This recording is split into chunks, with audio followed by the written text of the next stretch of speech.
Hello, friends. My name is Soren Richenberg. With my colleagues Owen Mastropietro and Ryan McKay, we created a music streaming application for our capstone project.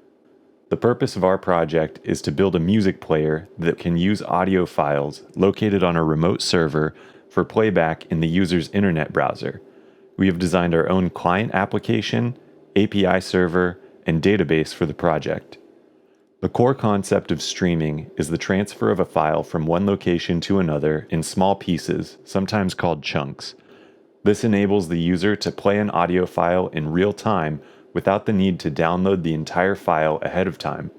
Since these chunks are transferred to the client only as needed, less bandwidth is utilized across time, where a complete file download would cause a short and sporadic spike in network utilization.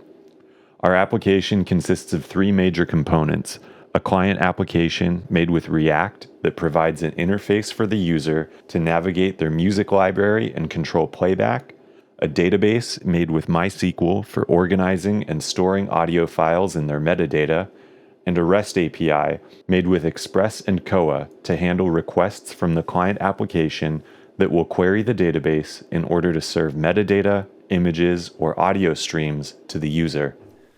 Now that you know a bit about our project, let's start by giving you a short demo.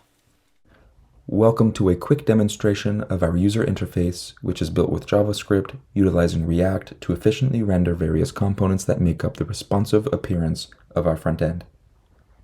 React enables us to create reusable components, such as the tracks table displayed on the screen currently. In this view, the tracks view, the user is presented with a header followed by a tracks table. The next view is the albums view, which consolidates your tracks on a per album basis. This allows you to select a particular album to display the album view for the selected album. The album view almost mirrors the tracks view with its album header, followed by a tracks table component, which now only contains the tracks for the selected album.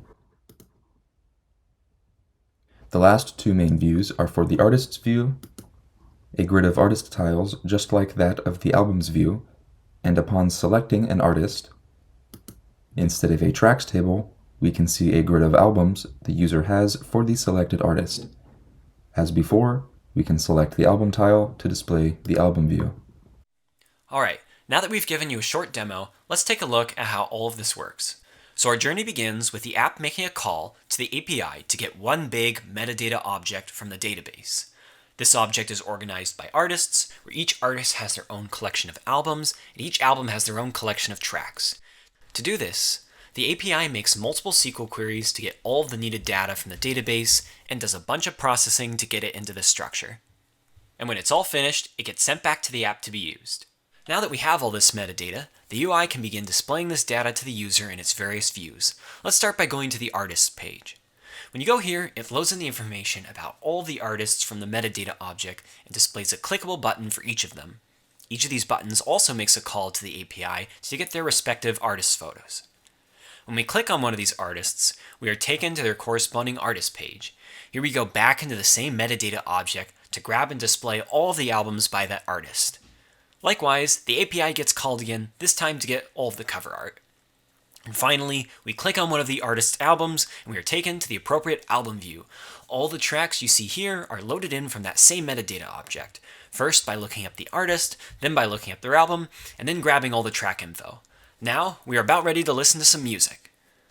So, if we click the play button at the top of the album, the app starts getting ready for playback. First, the app grabs all of the information about each of the tracks in the album and places them into a queue and positions the queue head at the start. If we instead hit one of the play buttons on the individual tracks, the queue head would have instead been positioned at the appropriate track. With our queue all set up, we take the index of the head and grab the first track object out of the queue. In this object, we have info like the track ID and the name of the artist who wrote the track. So we pull out this ID and pass it off to the API to set up our audio pipeline. Now, back when we first started up the app, the API uses the database to create an object that pairs each track ID with the location of that track in the media library. It forms this structure once and saves it for later. That way, when an ID comes in, it can look up the location of that track and begin playback. So we pass over the ID from the queue the API does a lookup and finds the location of the file, and then calls the code written by DingGGU to open the file, and sets up a pipe for streaming the audio in chunks. Once this pipeline is set up, the app will begin receiving audio and playing it back to the user. Back over in the UI, the user can now interact with the audio using the playback controls. They can raise and lower the volume, skip forwards and backwards, and drag the duration bar to various different points.